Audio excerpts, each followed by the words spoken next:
बिस्मिल्लाहिर रहमानिर रहीम नहमदुहु व नसल्ली अला रसूलिहिल करीम अम्मा बाद फ़अऊज़ु बिल्लाहि मिनश शैतानिर रजीम बिस्मिल्लाहिर रहमानिर रहीम अन अबी हुरैरह रज़ियल्लाहु अन्हु अन्न रसूलुल्लाह सल्लल्लाहु अलैहि वसल्लम क़ाल लिकुल्लि शैइन सनामुन व सनामुल क़ुरआनि सूरतुल बक़रति व फ़ीहा आयतुन हिया सय्यतुतु अय्यिल क़ुरआनि हिया आयतुल कुरसिय्यि রাওয়াহু তিরমিজি।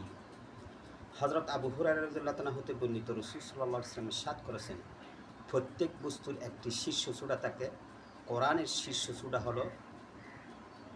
হলো সূরা বাকারা। এই সূরাতে একটি আয়াত আছে যা কোরআনের সব আয়াতের সর্দার, আর তা হলো আয়াতুল কুরসি। উক্ত হাদিসে সূরা বাকারাকে শীর্ষ সূরা বলা হয়েছে, কারণ সূরা বাকারা হলো সর্ববৃহৎ সূরা। এতে অনেক বিধিবিধান রয়েছে, অথবা এতে জিহাদের হুকুম রয়েছে। এর ফলে এটা অতি উচ্ছ্বাসনে আসীন।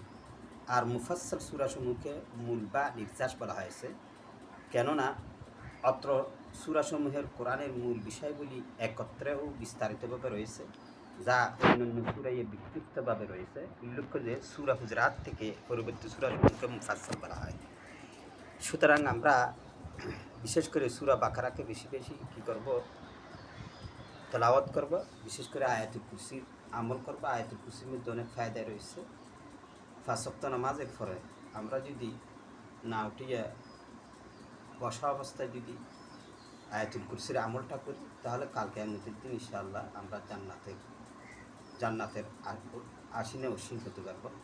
অতএব আল্লাহ সুবহানাহু ওয়া তাআলা আমাদেরকে আয়াতুল কুরসি সর্বদা পড়ার জন্য তৌফিক এনায়েত করুন। ওয়া আখির দাওয়ানা